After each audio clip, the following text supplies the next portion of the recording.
Alors que France 3 diffuse ce 1er août, Roberto Alagna, l'homme à la voix d'or, la star des ténors a choisi de s'exprimer dans Téléstar. Il en profite pour tordre le cou à une polémique et évoquer, sans filtre, sa vie et son art. Alors que vous venez de renoncer à chanter L'eau en grain, de Richard Wagner, à Bayreuth, des critiques vous reprochent d'ignorer vos limites. En l'occurrence, le répertoire allemand ne vous irait pas aussi bien que l'opéra italien. Roberto Alagna, ce sont des remarques déplacées de gens qui prétendent tout savoir sans rien connaître ni se douter des problèmes que chacun rencontre dans sa vie. En vérité, je n'ai jamais autant travaillé une partition que celle-ci. Et j'ai pu constater que L'eau en grain m'allait très bien vocalement. J'ai toujours écouté des interprètes allemands, cette langue coule dans ma vie. Mais, depuis plusieurs mois, un problème m'a contraint à prendre un traitement puissant aux antalgiques ainsi que des hypnotiques pour dormir. Il en résulte, entre autres, un trouble de la concentration.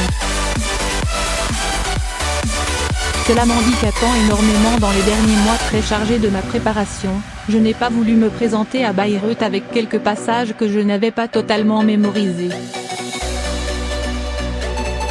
J'ai attendu d'en être certain pour renoncer. Mais j'entends bien jouer L'eau en grain, quitte à ce que ce soit la saison prochaine. Simplement, quand ce genre de choses m'arrive, cela prend des proportions énormes. Comment l'expliquez-vous? On ne vous pardonne pas votre background? Sans doute, le fait d'avoir un parcours d'autodidacte, que l'on ait prédit ma fin dès le début et que l'on me reproche perpétuellement de chanter des choses qui ne sont pas pour moi, tout cela dérange ceux à qui j'oppose mon authenticité et mon tempérament. Récemment, j'ai joué à Paris, pendant les grèves, le Trou vert. À cause de problèmes de sinus, je savais que j'aurais, à un moment, un chat dans la gorge. Mais, au lieu d'arrêter la représentation, je suis allé au bout de mes forces, reprenant un passage que je ne jugeais pas satisfaisant. Le public, lui, m'en a tiré en ovationnant. Vous ne renoncerez jamais à passer de Verdi à Luis Mariano et aux chansons napolitaines? Non, parce que je ne fais pas d'apartheid musical. La musique s'adresse au plus grand nombre. À 55 ans, arrivez-vous à lever le pied, à profiter de la vie? J'ai trouvé une certaine sérénité, par rapport à ma vie privée, à ma condition de papa d'une petite fille de 4 ans, au fait que ma fille aînée ait donné la vie à son tour. Je n'ai plus besoin de me droguer de travail pour fuir la réalité. En revanche, vous reconnaissez être toujours un peu mal à l'aise devant les manifestations d'amour et d'admiration de votre public. C'est vrai, cela me gêne. Cela vient sans doute de ma nature, de ma timidité, mais aussi, peut-être, de mes racines siciliennes. On a du mal à dire aux gens qu'on aime qu'on les aime, c'est une erreur. Alors on le fait avec d'autres gestes, des comportements comme les personnages de Marcel Pagnol. C'est une manière d'exprimer les choses autrement, et ça n'en est que plus fort. Souvenez-vous quand Marius dit à César, « Papa, je t'aime bien, tu sais. » Et César, plus pudique encore, de lui répondre, « Des fois, je dis que tu m'empoisonnes l'existence. » C'est pas vrai. Il le dit si peu souvent, c'est dévastateur émotionnellement. C'est un peu mon tempérament. Vous êtes aussi connu pour votre franchise. Dites-vous tout de ce que vous avez sur le cœur, en tant que chanteur lyrique? Pas tout, je me contiens. Il y a des vérités difficiles à entendre sur ce métier. Les gens ne savent rien de la réalité, des coulisses de ce monde, des rapports entre les artistes, entre les chefs, entre les metteurs en scène, entre les directions des théâtres. On pourrait en faire un livre. En la matière, je termine en ce moment un dictionnaire, avec Alain Duhaut. Ce que je n'aime pas, ce sont les biographies. Quand on m'a proposé de faire mes mémoires, j'ai refusé, préférant écrire « Je ne suis pas le fruit du hasard », qui est davantage une saga familiale. L'une des caractéristiques de votre talent d'interprète est votre diction, parfaite. Le public comprend chacun de vos mots, portés avec une grande pureté. Un peu comme le faisait, dans son domaine, Frank Sinatra. Vous savez, j'ai passé une journée entière avec lui. J'ai connu son manager à travers le mien, et j'ai vu Sinatra un jour, de 7 heures du matin à minuit, au cours duquel il a beaucoup bu, sans jamais être saoul, et pendant lequel nous avons parlé. Cet homme me fascinait. Ce qui me plaisait, c'est qu'il avait le sourire. C'est ce que j'essaie d'apporter à l'opéra, pour qu'il ne soit pas trop académique, trop carré. Les chefs d'orchestre d'aujourd'hui sont, bien souvent, trop scolaires en voulant rester proches de la partition. Ils devraient se laisser aller. Vous dites être contre l'idée de masterclass où vous enseigneriez l'art du chant. Pour moi, ce sont davantage des shows, où personne n'apprend rien. Souvent, le professeur interrompt l'élève au moment où il peut se mettre en valeur en montrant l'exemple.